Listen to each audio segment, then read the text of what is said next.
Halo, halo, shalom. Apa kabar? Senang dan bahagia kita berjumpa lagi di dalam Sapa Gembala, edisi yang terbaru di tahun yang baru. Biarlah setiap kita terus-menerus tetap setia hidup menggunakan mindset Tuhan dan caranya Tuhan, bukan caranya kita, untuk kita mengerjakan segala sesuatu yang di depan kita. Dengarlah firman Tuhan di dalam Kitab Mazmur 33 ayat yang ke-1 dan ayat yang ke-20. Demikian bunyi firman Tuhan. Bersorak-soraklah hai orang-orang benar dalam Tuhan, sebab memuji-muji itu layak bagi orang-orang jujur. Ayat 20 mengatakan demikian, jiwa kita menanti-nantikan Tuhan, dialah penolong kita dan perisai kita. Bapak Ibu Saudara yang dikasihi Tuhan, Sapa Gembala mengingatkan kita bahwa dengan kita bersorak-sorai di dalam tahun yang baru ini, berarti saudara dan saya mau bersukacita, menyambut dan menjalani hidup yang baru. Bukan dalam keadaan letih, lesu, lemas, letoy, ya. Tapi kita tetap semangat. Ada kekuatan yang baru, ada spirit yang baru di dalam. Maka itu pemazmur mengatakan kita mau memuji-muji Tuhan, mau meninggikan nama Tuhan, dan ayat 20 menanti-nantikan datangnya pertolongan Tuhan. Nah, Bapak Ibu sudah dikasih Tuhan, pemazmur menyadari bahwa dia tidak bisa berbuat apa-apa dalam menjalani hidup ini. Karena dalam dia menjadi seorang raja, dia tahu dia punya banyak waktu.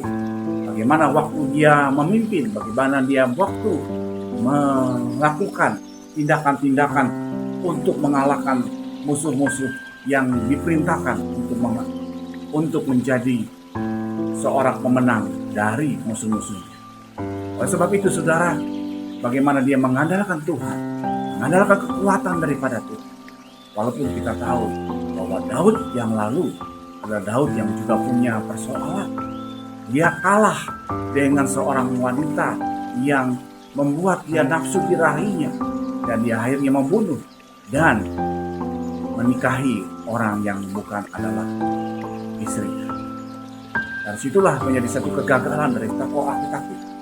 Lalu kita melihat keadaan Elia begitu takut dan begitu khawatir bahwa ketika dia tahu bahwa Ratu Isabel ingin membunuh dia, dan dia khawatir, dan dia pergi dan menghindar. Tapi Tuhan tetap menolong dia, bukan? Kita juga melihat bagaimana Petrus sebagai tokoh yang begitu berani, yang begitu mengatakan bahwa aku akan setor badanku untuk menjaga Tuhan dan menolong Tuhan. Tapi apa yang terjadi saudara? 3 kali dia mengkhianati.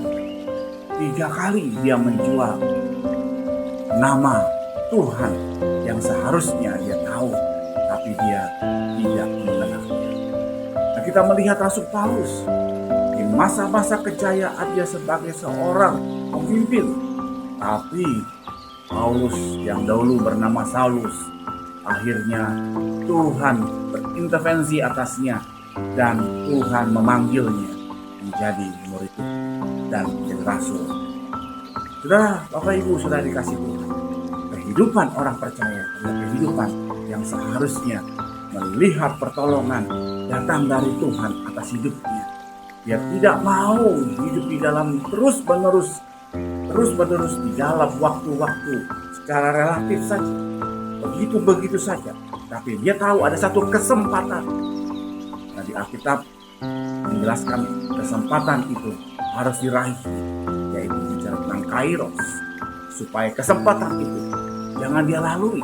Kegagalan boleh terjadi, kekalahan boleh terjadi, segala sesuatunya dia boleh mengalami kekacauan.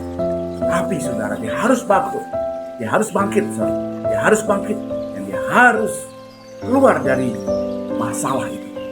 Karena bersama dengan Tuhan pasti dia dapat melewati. Nah, dikasih oleh Tuhan, itulah satu gambaran bahwa dari tokoh-tokoh Alkitab ada kegagalan dan kelemahan yang membuktikan bahwa manusia adalah lemah dan terbatas. Saudara dan saya adalah orang-orang yang lemah dan terbatas. Tidak bisa saudara mengatakan, aku hebat, aku kuat, aku sanggup, aku bisa, aku mau seperti dia, lebih daripada dia. Karena aku punya kemampuan, aku punya tenaga untuk mengatasi itu semua. Ternyata manusia is manusia. Manusia adalah manusia yang lemah. Manusia adalah manusia yang terbatas. Harus datang pada Tuhan yang sumber kekuatan, sumber segala-galanya ada di dalam sana. Oleh sebab itu saudara, jangan kita menganggap diri kita kuat, karena kekuatan ada di pihak Tuhan.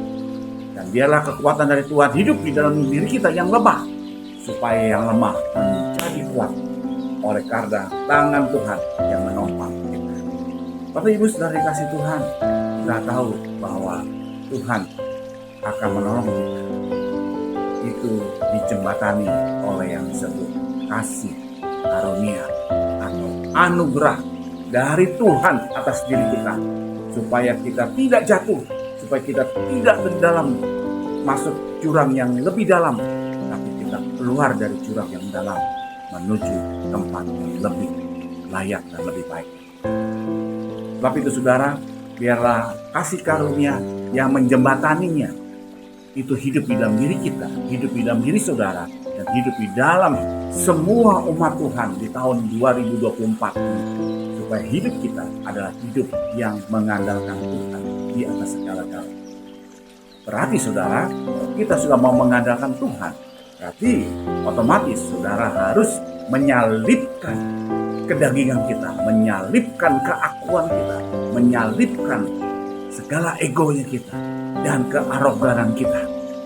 Kalau kita mau Tuhan adalah sumber pertolongan yang akan menjembataninya dari kelemahan kita menuju kekuatan yang dari Tuhan, kita harus menanggalkan keegoan kita, kedagingan kita, segala nafsu-nafsu kita, segala keinginan kedagingan kita harus menyalipkan. Dulu ego kita yang lebih dominan dari segala kepentingan-kepentingan yang lain. Dan sekarang saudara, kita harus mementingkan dan mengerjakan sesuai dengan keinginan itu. Karena dengan caranya Tuhanlah, bukan dengan caranya kita. Karena caranya kita akan terus-menerus akan menjadi lemah.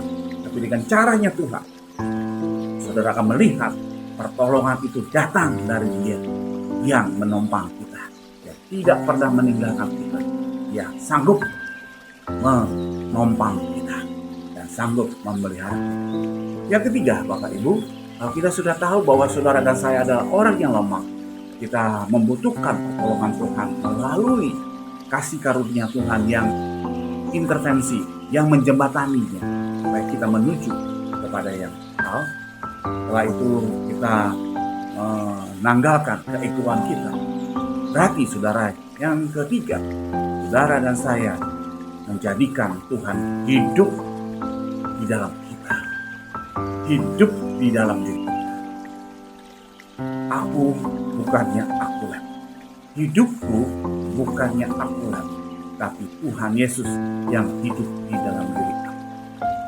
Bapak Ibu saudara dikasih Tuhan, ini kalimat yang sangat penting di dalam Rasul Paulus.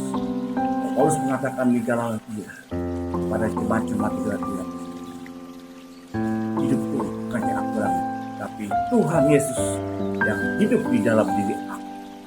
Berarti saudara, kita mengundang Dia untuk hidup, berkarya seluas-luasnya, menjadi batu yang kuat, yang kokoh, yang akan menolong kita, memampukan kita melewati setiap lembah apapun, setiap persoalan apapun, setiap kerikil-kerikil apapun, dan setiap ketidakharmonisan, dan setiap kegalauan, dan setiap ketidakpastian.